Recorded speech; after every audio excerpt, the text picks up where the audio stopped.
Jean-Yves Le Drian, aujourd'hui, est à Bruxelles pour rencontrer son homologue iranien, le ministre des Affaires étrangères iranien. On avait parlé d'un début de révolte en Iran.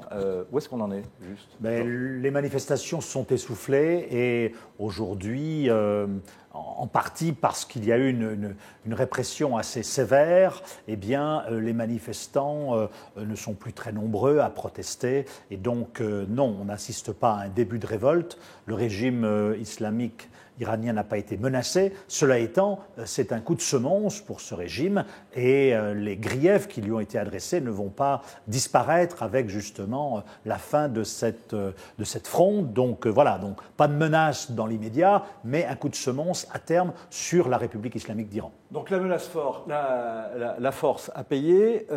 Ensuite, est-ce qu'on sait qui a manifesté? Est-ce que c'était des opposants à la politique libérale ou d'ouverture, disons, du président Rouhani, ou bien est-ce que c'était plutôt des gens qui sont proches des milieux conservateurs et du guide Ramenei? Il y avait un petit peu de tout cela, mais si on veut schématiser, on pourrait dire que c'est tous ceux qui n'ont plus rien à perdre aujourd'hui. À la fois les déçus de Rouhani, des gens qui n'avaient d'ailleurs même pas voté lors des dernières élections présidentielles de mai dernier, et puis beaucoup de jeunes et même de moins jeunes qui sont largués économiquement, qui sont au chômage, qui ne retrouvent pas du travail, et puis tous ceux qui sont en marge et qui refusent le système. Donc numériquement, ça faisait pas, le ministère de l'Intérieur iranien estimait à 40-50 000, donc c'était pas énorme.